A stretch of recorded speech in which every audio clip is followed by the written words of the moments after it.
وحده لا شريك له وأشهد أن محمدا عبده ورسوله المبعوث رحمة للعالمين اللهم افتح لنا قلوبنا وألهمنا رشدنا واهدنا إلى صراطك المستقيم يا أيها الذين آمنوا اتقوا الله حق تقاته واعلموا أن الله مع المتقين. Jamaah yang semoga dirahmati dan diberkahi Rabb kita Allah Subhanahu wa taala. Puji dan syukur hanya miliknya yang senantiasa selalu dan terus menerus menghunjah indahkan di hati kita nikmatnya iman, lezatnya hidayah, dan menakjubkannya hidup di jalan-jalan kebaikan, sehingga kita terus bisa membawa setiap nikmat sekecil apapun dalam hidup kita menjadi samudra syukur dan semesta bahagia tak berbatas. Kita senantiasa terus bisa mengubah setiap anugerah yang tercurah menjadi bulir-bulir ketaatan indah kita kepadanya.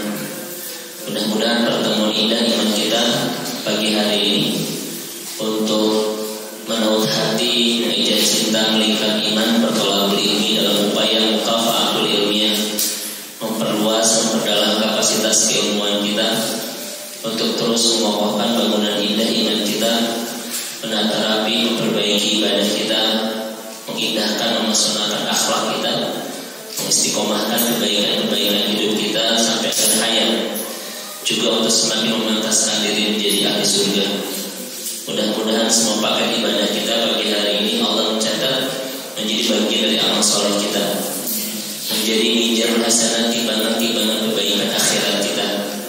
Allah terus suburkan dosa-dosa kita dan mudah-mudahan semakin terus bisa mendekatkan langkah kita dengan pintu surga. Hadirin yang semoga dirahmati dan diberkahi Allah Subhanahu wa taala, ada hoax terbesar di dalam Al-Quran. Ada sebuah hoax ya, bahasa kasarnya ada sebuah kebohongan di dalam Al-Quran yang bisa kita temukan di surah Al-Fajr ayat 15 dan 16. Hoax pertama adalah A'udzubillahi minasyaitonir rajim. Fa'amal insan idza mabtala rabbuhu fa'akramahu wa na'amahu fayaqulu rabbi akraman. Ini adalah hoax pertama. Ketika orang mendapatkan kelimpahan dunia, dia mengatakan fayaqulu rabbi akraman, Allah sedang memuliakan aku. Ini yang pertama ya. Kemudian fakta keduanya di surah Al-Fajr ayat 16, wa amma idza mabtalahu faqaddara alaihi rizqahu fayaqulu rabbi ahana. Ketika orang mendapatkan ujian kesempitan di dalam hartanya, kemudian dia mengatakan fayaqulu rabbi ahana, Allah sedang menghinakan aku. Kata Allah kalla, dua-duanya hoax itu ya. Jadi yang pertama, orang selalu meyakini ketika wana'anahu, ketika Allah memperlimpahkan dan melapangkan rizki, dia mengatakan Rabbi akraman, Allah sedang memuliakan aku. Dan hal kedua adalah ketika orang faqadaru alaihi rizqahu, ketika rizkinya sedang disempitkan ya, fayaqulu Rabbi ahana, Allah sedang menghinakan aku. Dan Allah langsung jawab di ayat setelahnya, kalla, dua-duanya adalah hoax. Jadi bahasa Arab dari hoax itu apa? Nah, kenapa? Karena Profesor Atil An-Nablusi mengatakan, ya, laisal basar ikraman wal qabr ihanan. Kelapangan bukan tanda kemuliaan dan kesempitan bukan tanda penghinaan. Kan orang banyak merasa begitu Pak ya. Kalau berlimpah, oh Allah sedang memuliakan aku. Kalau disempitkan gitu ya, oh Allah sedang menghinakan aku. Tidak. Kata Allah, ya, laisa al-basar ikraman wal qabr ihanan. Keberlimpahan dan kelapangan rezeki bukan tanda kemuliaan dan kesempitan rezeki bukan tanda penghinaan. Jadi misalnya ada dari bapak-bapak yang saat ini gara-gara corona per bulan cuma 12 koma, tanggal 12 harus siap-siap koma gitu. Itu bukan tanda penghinaan. Tetapi walakin al-basar imtihanan. Tetapi keberlimpahan, kelapangan itu adalah ujian. Wal qabd wiqayah, dan kesempitan itu adalah penjagaan dari Allah Subhanahu wa taala. Baik, mari kita lihat misalnya di surah Al-Anbiya ayat 35. Allah mengatakan kepada kita, walanabluukum bisyarri wal khairi fitnah, bahwa apapun yang Allah hantarkan dalam kehidupan kita itu adalah ujian, kan begitu. Jadi kelapangan ujian bukan? Keberlimpahan ujian bukan? Ujian gitu. Wal qabd wiqayah, dan penyempitan rezeki itu mungkin penjagaan dari Allah Subhanahu wa taala. Nah, pertanyaannya kan begini, di surah Al-Anbiya ayat 35 itu kan, walanabluukum bisyarri wal khairi fitnah wa ilaina turja'un. Keberlimpahan rezeki kita dan apapun yang Allah hadirkan itu fitnah, itu ujian. Pertanyaan kata Ibnu Qayyim, kapan ujian itu menjadi anugerah dan kapan ujian itu menjadi musibah? Ya, betul kan? Apakah harta yang saat ini kita dapatkan itu anugerah bukan? Bukan, Pak, itu imtihan, itu ujian. Dan ujian bisa berubah menjadi anugerah, juga bisa menjadi musibah. Maka ayat ini mengatakan wa ilaina turja'un. Apapun yang mengantarkan kita pulang ke surga itulah yang disebut dengan anugerah, dan apapun yang tidak memulangkan kita ke surga disebut dengan musibah. Jadi harta yang tidak memulangkan kita untuk bahagia nanti di akhirat itu tidak pantas disebut dengan anugerah. Karena kata Ibnu Qayyim, ujian berubah menjadi anugerah ketika ujian itu mengantarkan kita semakin dekat ke pintu surga. Dan sebaliknya, ujian-ujian kehidupan kita, keberlimpahan dan lain sebagainya, itu menjadi musibah ketika tidak mengantarkan kita untuk membangun istana kebahagiaan nanti di akhirat. Kan begitu. Saya bertanya kepada bapak-bapak di sini, kekayaan itu ujian bukan? Kemiskinan? Kalau dua-duanya ujian, kira-kira kalau bapak memilih ingin diuji dengan kemiskinan atau kekayaan? Baik, kata Rasul, mana yang paling berat? Ujian kemiskinan, ujian kekayaan? Kata Rasul dalam sebuah hadis, aku tidak mengkhawatirkan kemiskinan terhadap umatku. Yang aku khawatirkan ketika mereka berlomba-lomba untuk mendapatkan dunia, dan Allah akan menghancurkan mereka sebagaimana Allah hancurkan kaum-kaum terdahulu. Jadi yang berat itu ujian kekayaan atau ujian kemiskinan? Kekayaan. Bapak-bapak di sini ingin diuji dengan ringan atau berat? Ringan. Kalau begitu pilih miskin, pilih kaya. Sudah beda orang. Diulang balik lagi hese. Nah, makanya kata ulama, si'atul rizq, keberlimpahan rezeki, laisa minal khairat, bukan tanda kebaikan, in lam yajid ta'at, jika tidak menambah ketaatan. Salam kembali. Si'atul rizq, keberlimpahan, laisa minal khairat, bukan tanda kebaikan, in lam yajid ta'at, jika tidak menambah ketaatan. Karena kebaikan-kebaikan yang disebut dengan anugerah adalah sesuatu yang Allah hadirkan dalam hidup kita yang menambah kita semakin dekat kepada Allah, semakin indah dalam ketaatan, dan semakin mendekatkan kita ke pintu surga. Saya balikan, keberlimpahan tak pantas disebut kebaikan jika tidak menambah ketaatan. Saya balikan, kesempitan yang menambah ketaatan disebut apa? Biasanya kalau pagi-pagi masih fresh gitu. Keberlimpahan yang bukan tanda kebaikan jika tidak menambah ketaatan. Sebaliknya, kesempitan yang menambah ketaatan kita disebut apa? Kebaikan. Ya. Jadi corona kan yang membuat kita makin dekat dengan Allah, makin dekat dengan Al-Quran, makin dekat dengan keluarga, itu kebaikan bukan?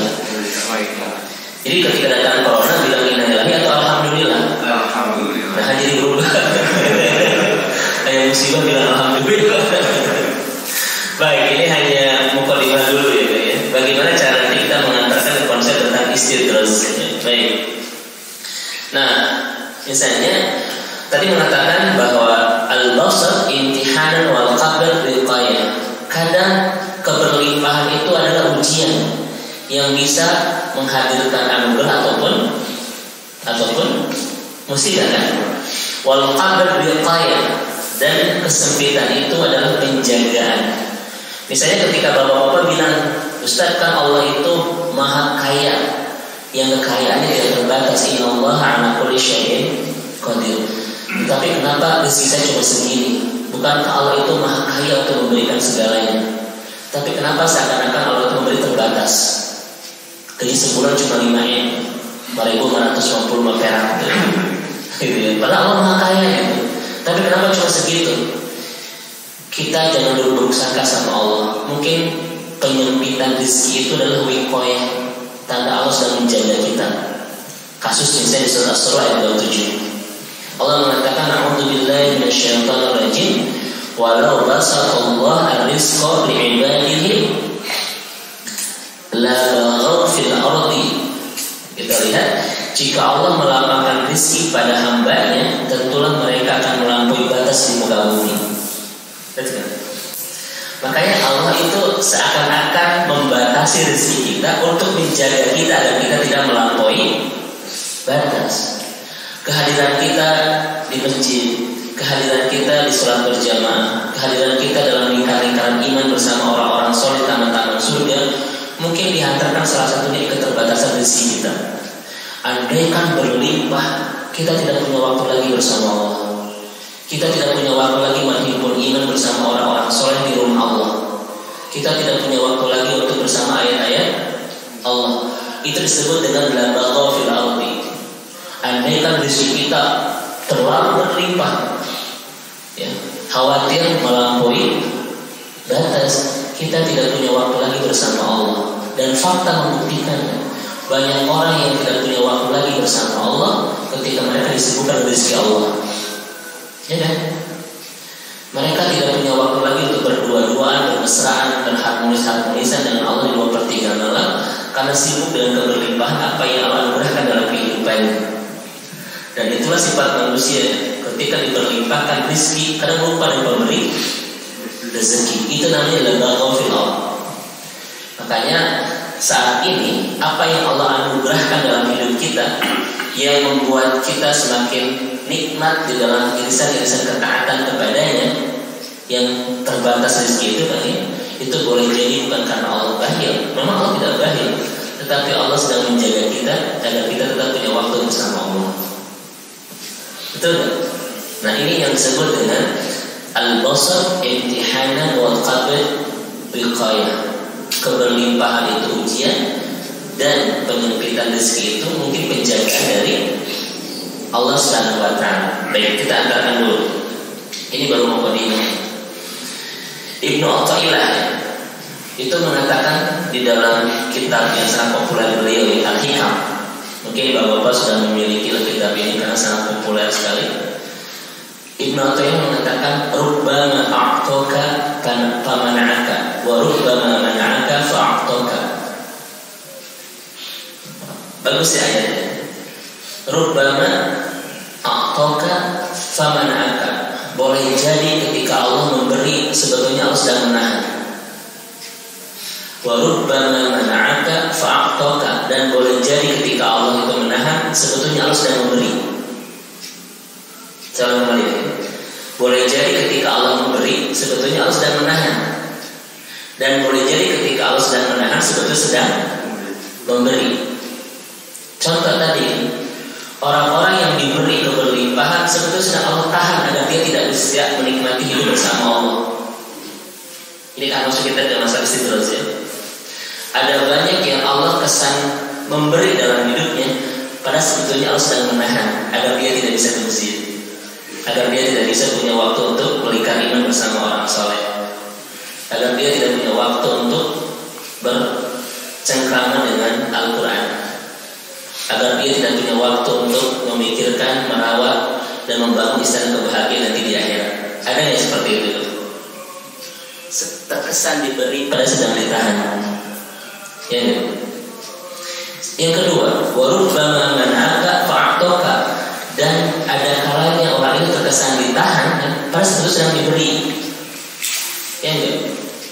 Contoh contoh misalnya ditahan rezekinya akibat corona kholaqo jamana kadaba di Iqra itu di jilid 2 itu. Kan corona tahu ya. Terkesan rezekinya itu ditahan. Tapi sebetulnya Allah sedang memberi apa? Memberi waktu dia untuk semakin indah ketaatan dia kepada Allah. Memberi untuk semakin bisa punya waktu untuk bersama Al-Quran. Allah sedang memberi agar dia bisa semakin akrab dengan keluarga. Kan begitu. Makanya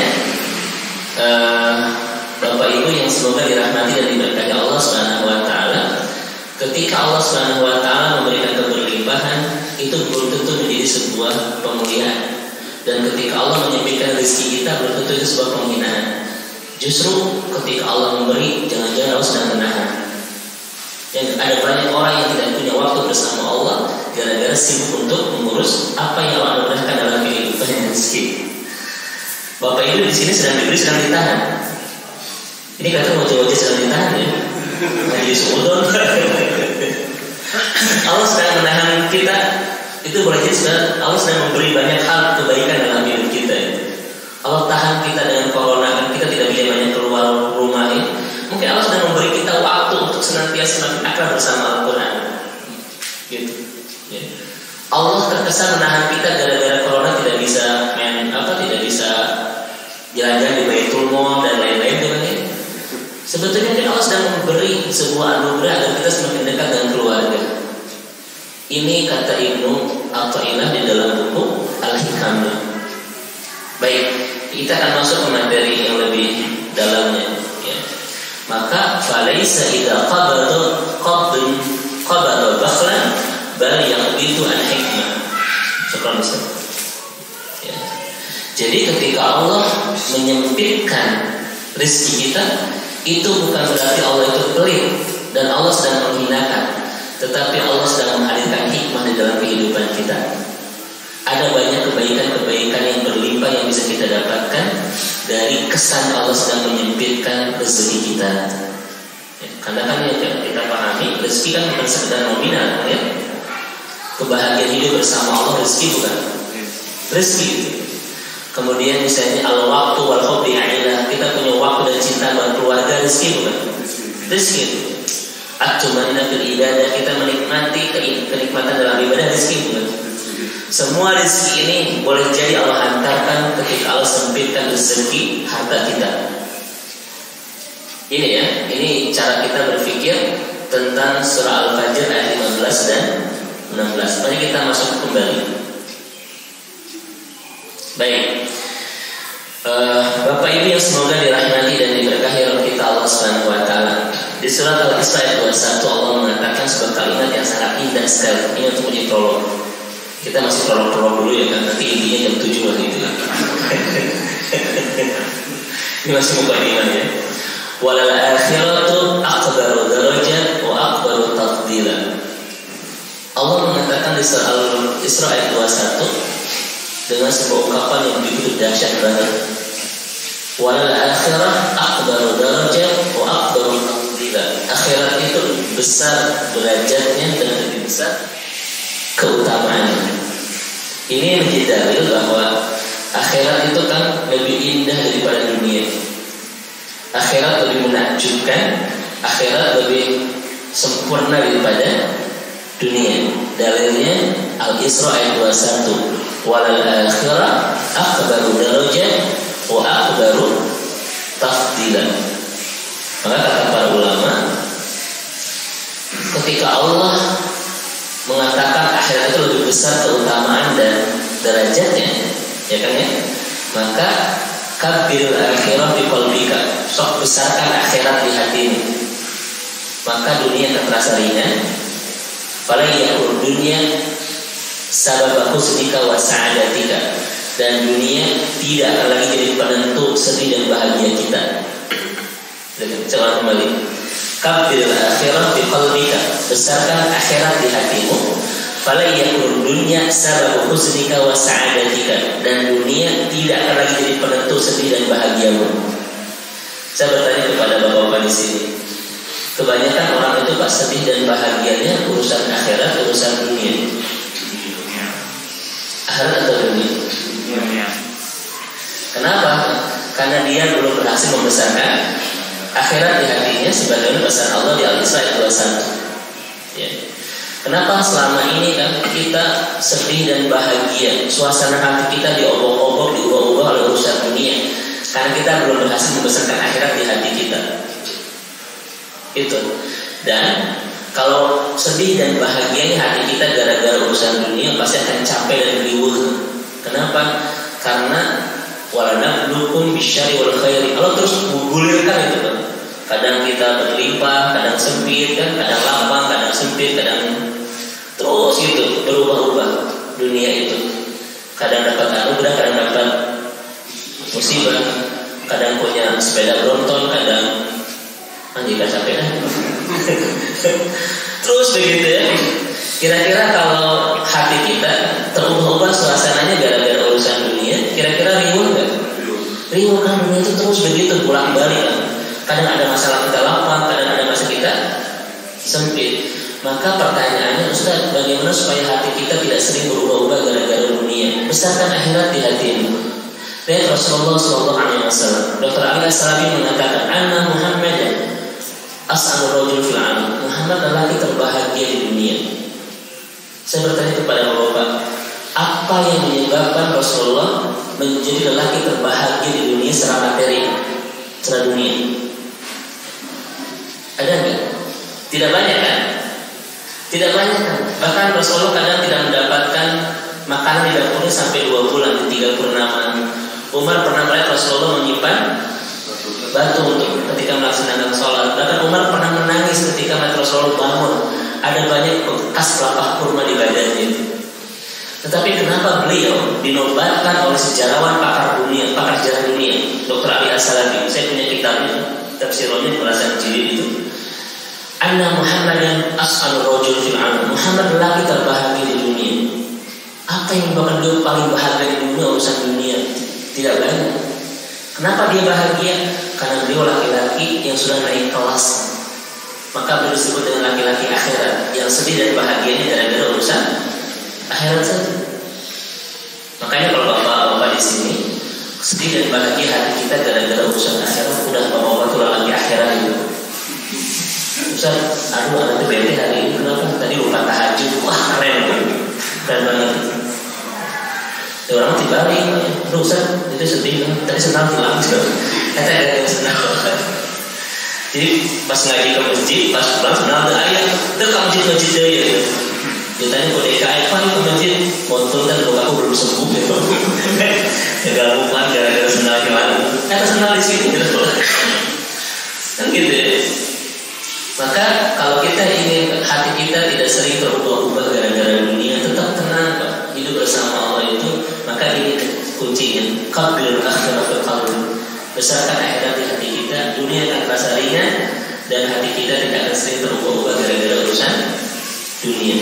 Orang-orang yang sudah bisa membesarkan akhirat di hatinya, sedih dan bahagianya hanya urusan-urusan akhirat.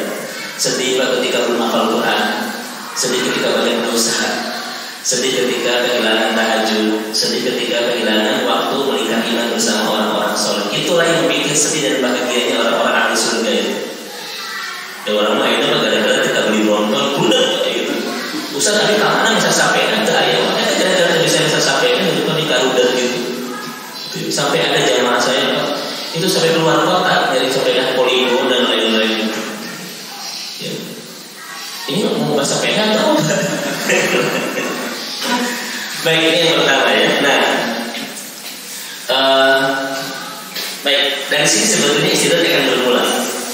Akhirnya lebih besar ya derajatnya dan keutamaannya.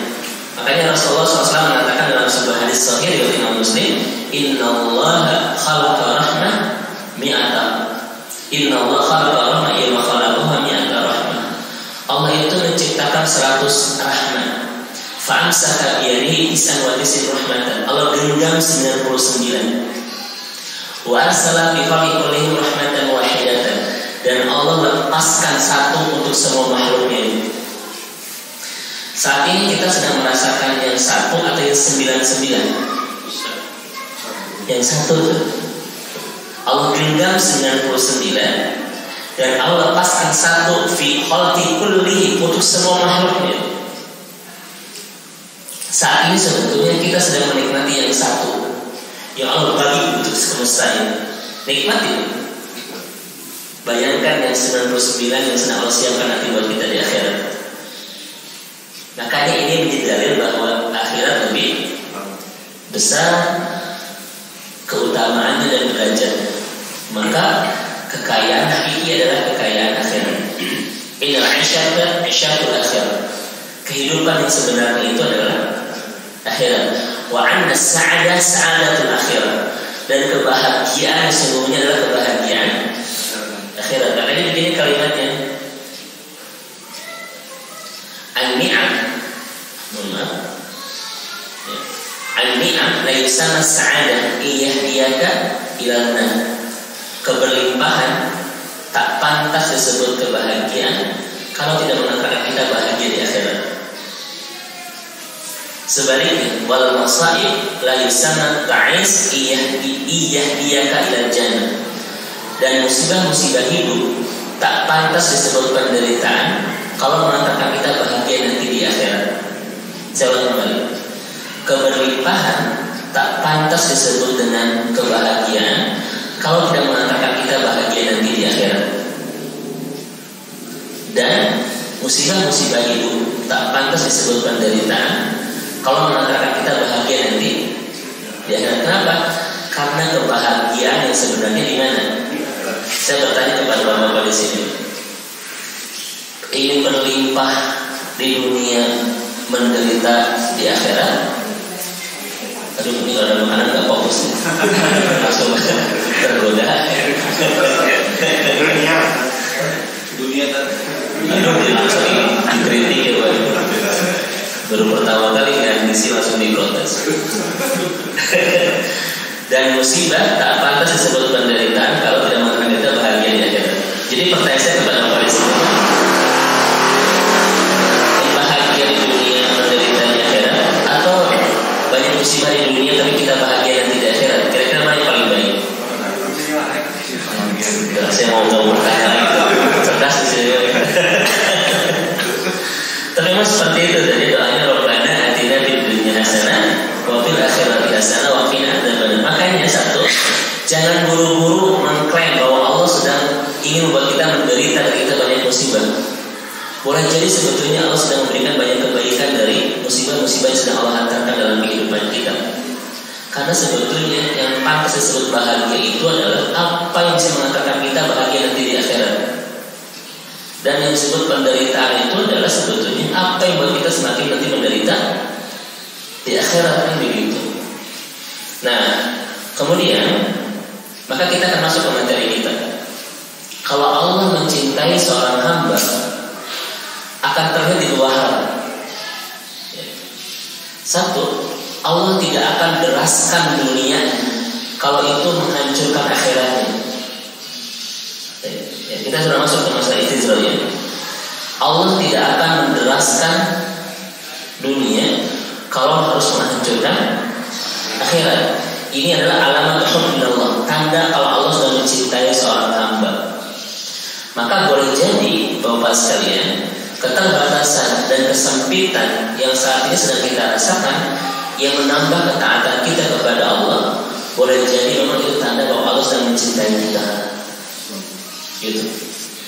Karena di luar sana kita akan bahas saja ya, ada banyak orang yang sedang diberlimpahkan dunianya agar dia melupakan untuk menjaga akhiratnya. Tapi saya belum masuk ke materi ini ya. Ini baru mukadimah dulu. Terus saya mukadimah di sini ya. Nah, ini yang pertama. Ya, Allah Subhanahu wa taala tidak akan menderaskan dunia seseorang kalau dunia itu harus menghancurkan akhirat. Tadi dunia satu loh, dan akhiratnya 99. Bahkan yang satu ini, yang satu yang sedang Allah hantarkan dalam hidup kita dibagi dua loh. Dibagi dua. Yang pertama, Allah berikan ke semua makhluknya, baik muslim, non muslim, yang taat, yang maksiat, semua Allah kasih. Inilah yang disebut dengan rahmat. anugerah atau nikmat yang Allah kasih ke semua makhluknya. Tetapi ada yang spesial yang khusus Allah berikan hanya kepada orang-orang yang Allah cintai saja, namanya Rahim. Ini pernah saya bahas itu. Rasul mengatakan dalam sebuah hadis riwayat Ibnu Abi Syaibah, "Innallaha yu'ti dunya man yuhibbu wa man lam yuhib." Allah berikan dunia kepada orang yang Allah cintai dan tidak Allah cintai. Walakinnallaha la yu'til imana illa man ahab. Tetapi Allah tidak menganugerahkan dan memberikan kenikmatan iman kecuali hanya kepada orang-orang yang Allah cintai saja. Makanya kalau bapak-bapak saat ini sudah hidup nikmat bersama iman, lezat bersama Allah, itu bukan karena faktor usia, tetapi sudah dipilih oleh Allah untuk dicintai. Kenapa? Karena usia tidak mengubah apapun kecuali hanya menuakan saja. Ada nggak jaminan soleh di hari tua? Ada nggak jaminan makin taat di hari tua? Tidak ada, karena tugas usia cuma menuakan, cuma membuat bapak dari imut-imut menjadi amin juga, membuat bapak dari subhanallah menjadi gitu-gitu amat. Hanya membuat bapak jadi sistem, jadi simpelan dulu aja begitu. Usia cuma begitu aja. Lalu Ustaz, kenapa ada orang-orang yang makin tua itu makin hidup soleh? Itu bukan faktor usia. Allah sudah memilihnya untuk dicintai. Rasul mengatakan dalam sebuah hadis riwayat Imam An-Nasa'i, kalau Allah sudah mencintai seorang hamba, as-salahu, Allah kasih madu. Jadi kalau bapak sudah punya madu, itu tanda bapak sudah dicintai sama Allah. Mari kita punya madu. Ini belum dijelaskan madu apa dulu. Madu apa dulu? Dulu amin. Ini hadis sahih dari An-Nasa'i ya. As-salahu, Allah kasih madu. Para sahabat bertanya, wa ma as-salahu ya Rasulullah? Apa yang disebut dengan dikasih madu itu ya Rasul? Kata Rasulullah, ada dua kan, ada yaqtahullah, ada yufaqihu ya. Jadi yaqtahullahu amalan salihan qabla mautihi. Allah menghujamkan rasa nikmat untuk beramal soleh sebelum kematian. Itu sebut madu, bukan madu yang lain.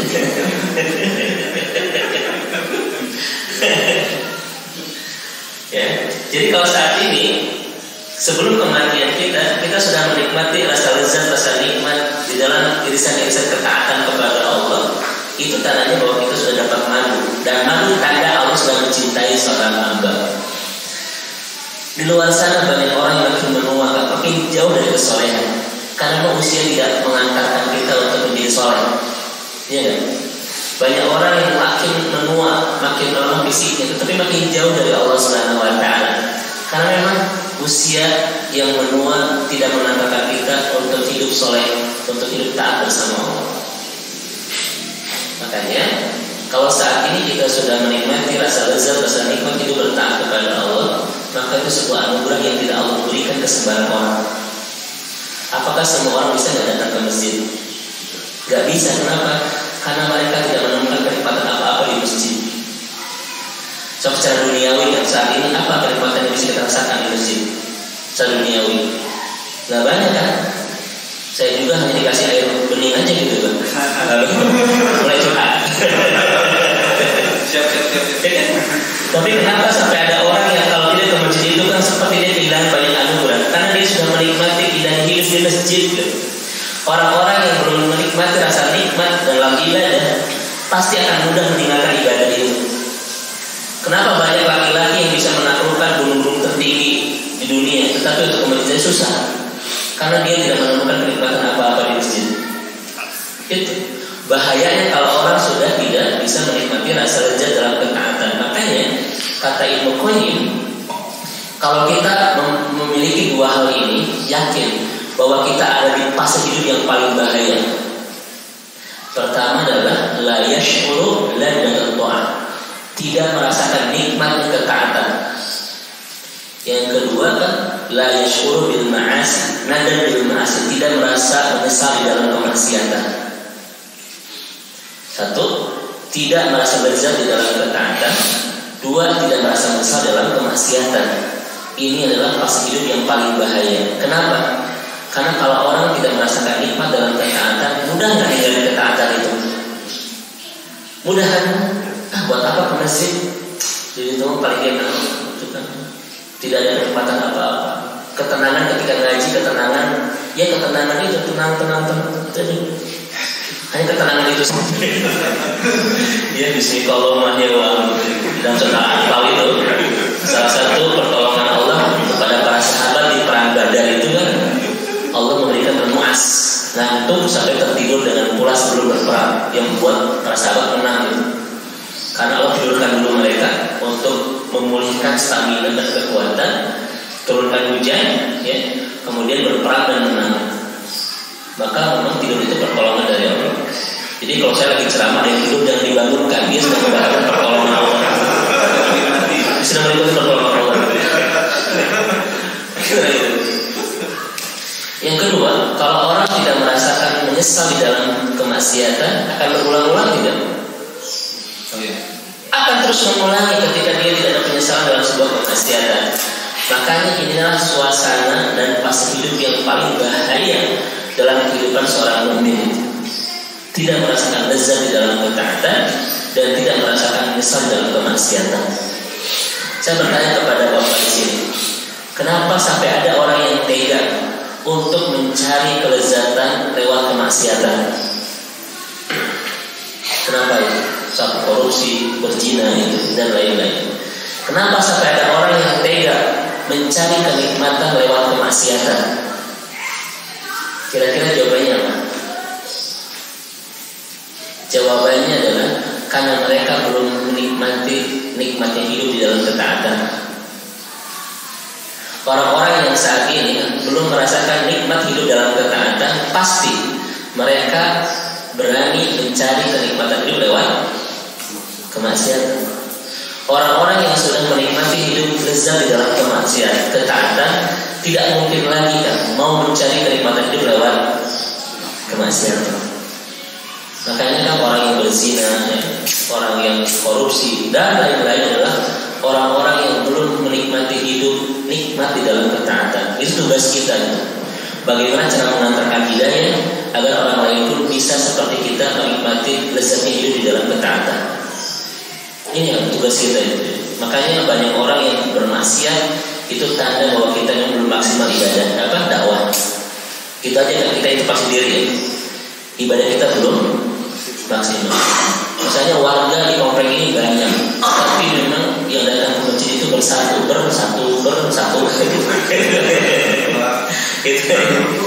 Ini jangan, wah mereka ahli neraka, jangan bilang begitu. Mungkin dakwah kita belum maksimal, sehingga sedekat apapun rumah bersama masjid tidak bisa mengantarkan langkahnya ke masjid, karena memang mereka belum bisa menikmati apa-apa di masjid. Itu tugas dakwah kita, ya. Nah, ini yang pertama. Kalau Allah sudah mencintai seorang hamba, maka Allah tidak akan deraskan dunianya. Kalau itu harus menghancurkan akhiratnya. Kenapa? Karena akhirat lebih besar, akhirat lebih indah, akhirat lebih menakjubkan daripada dunia. Perbandingannya tadi dunia 1, akhirat 99, dan yang satu ini dibagi 2. Ada yang Allah hantarkan ke semua makhluknya, ada yang Allah berikan hanya kepada orang yang mencintai saja, Rahman dan Rahim. Ini pernah kita bahas kajian kita sebelumnya, ya. Kalau gaji itu Rahman atau Rahim? Rahman, semua orang dapat itu. Dia tidak sholat, dia pelaku maksiat, ketika bekerja dapat gaji, dapat. Itu bukti bahwa Allah kasih semua rezeki ke semua makhluknya. Ya, ada kenikmatan tahajud itu Rahman atau Rahim? Rahim, hanya orang-orang yang Allah pilih saja untuk menikmati itu. Bagi kita, mana yang lebih mulia, Rahman atau Rahim? Rahim. Kenapa? Karena kalau Rahim pilihan, kalau Rahman semua orang kasih, ya enggak? Semua orang dikasih kan? Kalau Rahim tidak semuanya orang kasih, hanya pilihan Allah Subhanahu Wa Taala. Jadi kita lebih takut kehilangan Rahman, kehilangan Rahim. Rahim, dia lebih takut kehilangan tahajud atau gaji. Ya, nanti dijawab.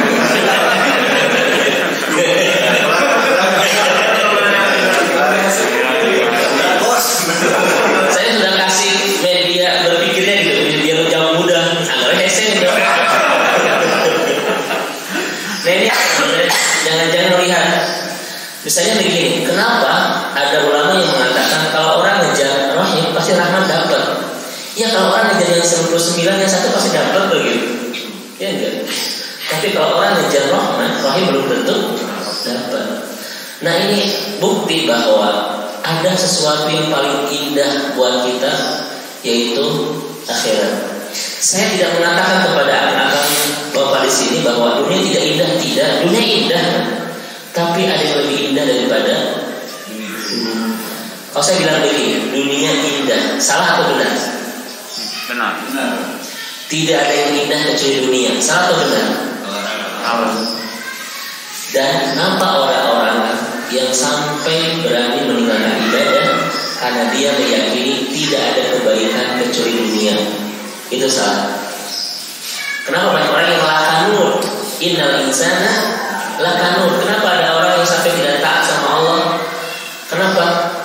Lihubbil khairi lasyadid. Karena dia meyakini tidak ada kebaikan kecuali dunia. Itu yang salah. Buat apa ngaji? Mendingan makan apa? Kalau pagi-pagi di sini kan surabi atau apa? Sebenarnya saya ingin bicara masalah-masalah makanan Eropa, tapi kalau di sini mah kayaknya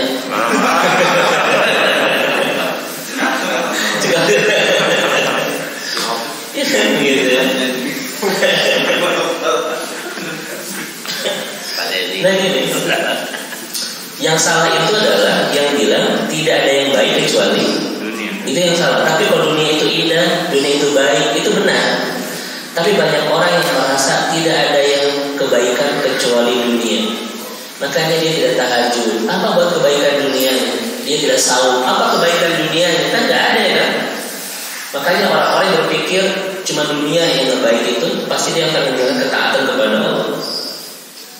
Nah kita justru wala akhiratu khairul liman ittaqa.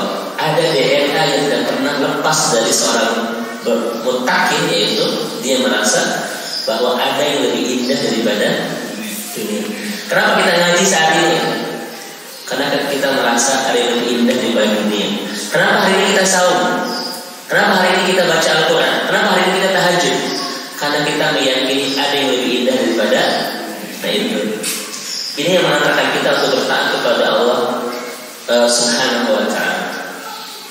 Baik, kita tidak boleh mengatakan dunia tidak baik, karena Rasul mengatakan min sa'adatil mar'i, termasuk kebahagiaan bagi seseorang adalah satu, al-maskanul wasi, dia punya rumah yang luas. Yang kedua, al-markabul hani, dia punya kendaraan yang nyaman. Yang ketiga, al-jalus salih, dia punya tetangga yang baik. Ini semua bab dunia bukan? Dan Rasul sampaikan itu. Jadi kesolehan tidak harus berbenturan dengan dunia. Dan Rasul mengajari kita untuk menjadikan dunia sebagai penunjang kebahagiaan.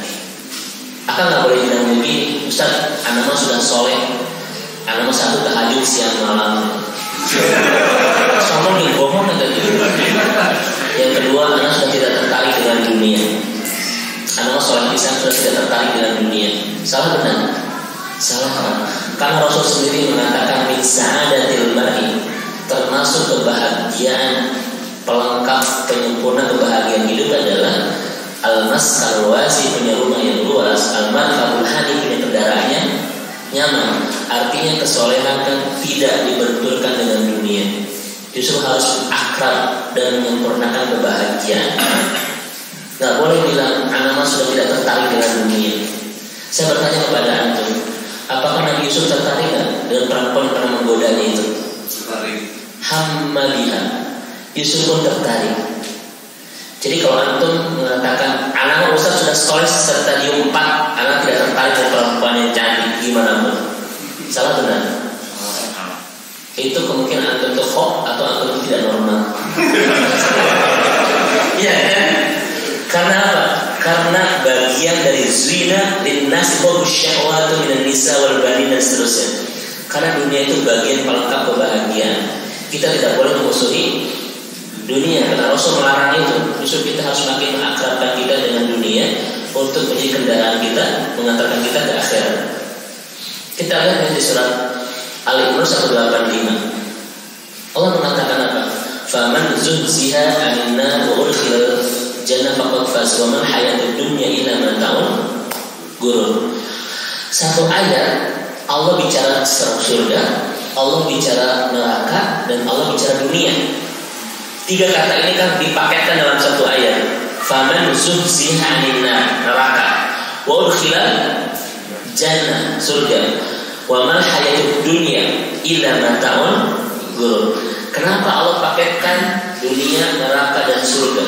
Pengertiannya 3. 1, yang disebut sukses itu adalah ketika hidup kita semakin dekat ke pintu surga dan semakin jauh ke pintu neraka. Itu namanya kan sukses. Maka tadi malam saya membahas tentang masalah kemenangan.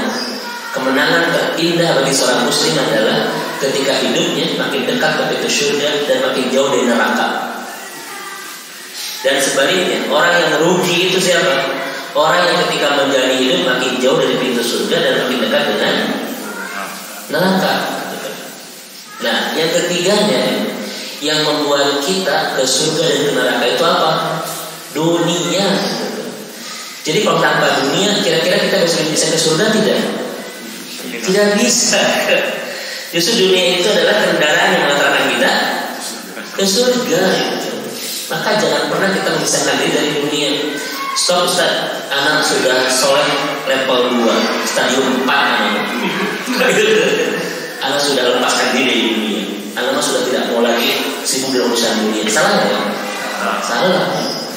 Kendaraan yang mengantarkan kita ke neraka atau ke surga itu adalah dunia, kan begitu. Nah, ini yang pertama, ya, bahwa Allah Subhanahu wa Ta'ala kalau sudah mencintai seorang hamba tidak akan dibebaskan dunianya kalau itu menghancurkan akhiratnya. Karena banyak di luar sana kan, ya, gara-gara dunia sampai berani menghancurkan akhiratnya. Contoh misalnya begini kan, kalau orang sudah punya tanda-tanda ini berarti dia punya penyakit wahan, bucin, dan cinta dunia. 1, apa itu? Al-asadu fil nahar wal jisa fil lail. Dia seperti singa di siang hari dan seperti mayit di malam hari. Kalau di siang hari seperti singa, merajai segalanya, expert profesional, totalitas banget untuk dunia. Tetapi seperti mayit di malam hari, tidak bisa bangun untuk tahajud, tidak bisa bangun untuk baca Al-Quran, tidak bisa bangun untuk witir, untuk muhasabah, untuk istighfar. Di siang hari dia seperti singa, di malam hari seperti itu tanda bahwa orang sudah punya penyakit wahana lebih berat daripada corona. Yang kedua, kalau ada tanda ini berarti kita sudah harus betul-betul istighfar sama Allah. Yang ketiga adalah tarkul wajibatul ukhra. Atas nama kewajiban mencari rezeki, kita tinggalkan kewajiban yang lain. Pak, kenapa tidak ke masjid, tidak ini? Kan saya sedang ibadah cari rezeki. Nah, itu berarti atas nama ibadah cari rezeki, dia berarti tinggalkan ibadah yang lain. Itu tanda dari itu wahan, punya penyakit wahan. Saya kan nggak bisa ke masjid Ustaz karena saya sibuk ibadah. Nyari rezeki, ninggalin ke masjid, ninggalin baca Al-Quran, ninggalin mendidik istri dan anak atas nama ibadah mencari rezeki. Itu ternyata adalah tanda orang punya penyakit wahan. Ada yang kayak begitu kan? Ada. Kalau di sini mah wajah-wajah surga semua kan, masya Allah. Merasakan aura yang bagus, penuh ketenangan kan. Kalau saya lama ngajinya masuk tenang gitu. Dan yang ketiganya, tanda orang punya penyakit wahan adalah al-qawdiyatus shalah. Jadwal sholatnya berantakan. Kadang subuh jam 5, kadang zuhur jam 2, kadang asar jam 6, subuh jam 6, sama-sama jam 6 antara asar dan subuh. Kadang isya jam 10. Kenapa ada orang yang berantakan sholatnya? Gara-gara urusan apa coba? Nah ini ya, tanda-tanda orang itu sudah punya penyakit. Yang kedua, kita masuk. Kalau Allah sudah mencintai seorang hamba, kadang Allah ambil sebagian dunianya untuk menyelamatkan akhiratnya. Ada banyak saat ini orang yang kehilangan sebagian dunianya, tapi betul-betul punya waktu untuk menjaga akhiratnya. saat ini yang menikmati hidup di masjid, hidup bersama Allah, dihantarkan oleh luka-luka masa lalu dari dunia. Bisnisnya hancur, di PHK, rumah tangganya ada masalah, yang kemudian keuangannya bermasalah. Di sini ada yang punya masalah soal keuangan. Gak usah curhat, wajah-wajahnya sudah menjelaskan. Sudah baik.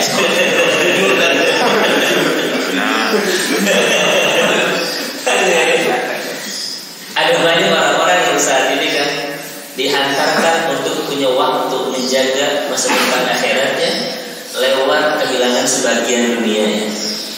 Dan itulah cara Allah mencintai seorang hamba. Jadi saya katakan kepada Bapak di sini, kalau ada yang berkurang dari dunia kita, tetapi ada bertambah ketaatan kita, itu tanda bahwa kita bukan sedang kena musibah, tapi Allah sedang mencintai kita. Contohnya itu, gara-gara corona kan gaji kita berkurang, tetapi ketaatan bertambah. Ke masjid lagi gitu kan. Orang begitu ya kan ya. Kalau orang makin soleh, tandanya makin sedang banyak masalah gitu ya. Jadi kalau ada bapak-bapak kan sholat subuh, sujudnya lama sampai 30 menit. Pas bangun kita bertanya apa? Kan gak ada masalah gitu kan. Kita mana gitu. Sholat Jumat kan jam 12, jam 8 udah di masjid kan dicurut, terus saya zikir. Pak, ada masalah berat ya? Gitu kan kita bagaimana? Tanda kejam. Nah, artinya ini tanda Allah mencintai seorang hamba. Contohnya begini, kita lihat. Ini kalimat sangat indah sekali. Fil maradil jasad hunaka ilajun bi amril qalb. Ketika Allah memberikan penyakit di fisik, jangan dulu berusaha sama Allah, karena Allah sedang mengobati penyakit hati kita. Ada banyak orang yang penyakit hatinya sembuh kan ketika Allah memberikan penyakit fisik, sombongnya sembuh, takaburnya sembuh, hasudnya sembuh. Ketika Allah memberikan penyakit fisik. Jadi penyakit fisik adalah cara terindah Allah untuk menyembuhkan penyakit hati. Lebih berat mana kan antara fisik dan hati? Lebih bahaya mana? Amradil qalbi akhtar min amradil badan. Penyakit hati lebih berbahaya daripada penyakit fisik. Kenapa? Satu, amradil badan yantahi indal maut. Penyakit fisik selesai ketika kematian. Gak akan pernah bawa ke akhirat. Dan malaikat tidak akan pernah bertanya tentang penyakit fisik kita. Bapak pernah mencret, yang itu di akhirat mual. Penyakit fisik tidak akan pernah Allah tanya di akhirat. Selesai setelah ketika kematian. Tetapi penyakit hati bermulai setelah kematian. Semua ditanya oleh Allah Subhanahu wa Ta'ala di akhirat. Kesombongan kita, suudzon kita, takabur kita, hasud kita, semua akan ditanya nanti di akhirat. Dan tidak akan ditanya tentang penyakit fisik. Pernah darah tinggi. Gak akan. Yang kedua, penyakit fisik mengatakan rahmat dengan ampunan dosa, tetapi penyakit hati membawa dosa. Soalnya penyakit fisik menghapus dosa, tapi penyakit hati membawa dosa. Penyakit fisik mengatakan kita bahagia nanti di akhirat, tapi penyakit hati mengatakan kita nanti menderita di akhirat. Makanya ketika Allah ingin menyembuhkan penyakit hati kita, Allah sakitkan fisik kita. Maka ketika akan sakit fisik, bilang innalillahi atau alhamdulillah. Mulai galau. Tapi jangan minta sama Allah, ya Allah berikan penyakit fisik agar hatiku sembuh, jangan. Tetap doa kita adalah Rabbana tidak. Ini cara Allah Subhanahu wa Ta'ala. Baik. Sekarang kita masuk ke materi kita. Ini baru mulai materinya. Kalau Allah sudah melupakan seorang hamba, tadi kan mencintai ya. Kalau Allah sudah mulai melupakan seorang hamba, karena istidraj ini kan bertingkat-tingkat prosesnya. Allah akan deraskan dunianya agar dia tidak punya waktu untuk menjaga akhiratnya. Iya kan? Seorang kali ya. Tanda Allah merupakan seorang hamba, Allah deraskan dunianya agar dia tidak punya waktu untuk menjaga akhirat. Bahasa lain, ini bahasa dari Dr. Khalid Al-Shadi. Kalau Allah sudah melupakan seorang hamba ketika dia bermaksiat, Allah semakin buka keberlimpahannya. Kenapa? Ketika bermaksiat semakin dibuka keberlimpahannya. Karena ketika orang kan semakin banyak maksiat, hidupnya semakin baik saja, dia tidak akan pernah punya kesempatan dan momentum untuk mulai berpikir kembali kepada Allah. Karena momentum-momentum yang membuat kita kembali kepada Allah itu biasa dihantarkan oleh musibah-musibah, ya kan? Terus saya punya masalah, kembali kepada Allah kan? Arruju pada musibah, arruju ila Allah. Cara yang paling efektif membuat kita kembali kepada Allah adalah dengan diberikan musibah. Tapi jangan minta musibah. Ya Allah, berikan aku musibah sebanyak-banyak agar aku semakin dekat dengan Engkau gitu. Tidak boleh kan? Jangan diamini tapi bilang prep gitu aja. Karena doa kita yang tadi minta kebaikan dunia dan akhirat. Orang yang mulai dilupakan oleh Allah, semakin dia jauh dari Allah, hidupnya akan semakin baik-baik saja, berlimpah, bahagia, sehat. Itu tanda apa? Istidras, bahwa Allah sudah mulai melupakan. Allah deraskan dunianya agar dia tidak punya waktu untuk menjaga akhirat. Mari kita lihat misalnya dalam sebuah hadis dari Imam Ahmad, Rasulullah mengatakan, hadis ini hasan, ya. Idza ra'aita Allah Ta'ala yu'til 'abda min ad-dunya may yuhibbu wa huwa muqim ala ma'asihi fa inna madalika minhu istidras, kata Rasul. Bila kamu melihat Allah memberi hamba dunia yang dia inginkan, padahal dia terus berada dalam kemaksiatan, maka ketahuilah bahwa itu namanya istidras, kata Rasul. Jadi tanda istidras dua: satu, makin jauh dengan Allah; dua, makin berlimpah dunia. Kita lihat di rumah kita saat ini, jangan-jangan banyak keberlimpahan dunia kita yang semakin menghabiskan waktu kita bersama Allah. Itu bukan sebuah anugerah, tetapi istidras, kata Rasul. Istidras itu untuk apa kan? Jadi gini, istidras kan artinya kan al-irtiqa, ya, al-irtiqa manzilatan ba'da manzilatin. Kita ditaikkan satu sedikit demi sedikit, naik. Kenapa kita harus ditaikkan? Agar nanti jatuhnya keras, blok dulu. Itu kan istidras. Kayak orang berjalan, ini jurangnya, ini dia jalan. Untuk apa? Untuk menjatuhkan dia kemana? Ke jurang. Itu namanya istidras. Al-irtiqa sa'atan ba'da sa'atin, al-irtiqa manzilatan ba'da manzilatin. Orang terus ditaikan agar dia makin mudah dekat dengan pintu kejatuhan. Itu namanya apa? Istidras. Makanya orang yang istidras oleh Allah kan dunia akan makin membaik ketika dia makin jauh dari Allah. Sehat, ya. Ustaz, saya ini kan sudah soleh, sudah hijrah 10 tahun yang lalu. Apa buktinya 10 tahun lalu hijrah?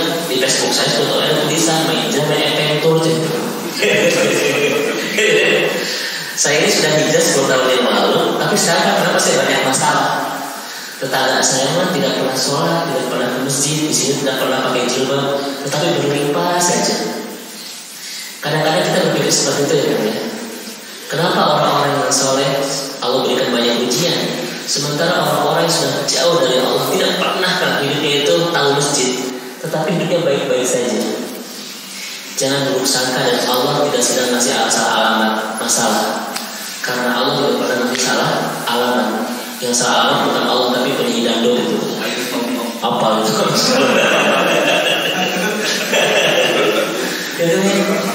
Boleh jadi. Nah, itu lihat kan. Kita lihat misalnya Rasulullah dalam sebuah hadis yang Tirmidzi, "Idza aradallahu bi'amil khair." Kalau Allah memberikan kebaikan bagi seorang hamba, ajjala lahu al-'uquba fid dunya. Allah segerakan balasan dosanya di dunia. Jadi kalau saat ini akan sedang dalam proses hijrah, dalam proses perbaikan diri, kemudian banyak masalah, itu cara Allah untuk membersihkan dosa-dosa masa lalu kita, agar kita makin bersih dari dosa. Jangan mulai berpikir, kan saya itu sudah hijrah, kenapa banyak masalah? Allah sudah membersihkan dosa-dosa masa lalu kita, gitu. Karena kalau Allah sudah mencintai seorang hamba, Allah segerakan balasan dosanya di dunia. Agar apa? Agar nanti ke akhirat dia bersih. Mendingan bersih di sini, mendingan dibalas di sini atau dibalas di sana? Di sini kan. Sementara wa idza aradallahu bi'amil syarr, kalau Allah sudah menghendaki keburukan dari seorang hamba, amsaka anhu bidzambihi hatta yuwaffa bihi yaumil qiyamah. Allah tangguhkan balasan dosanya nanti di akhirat.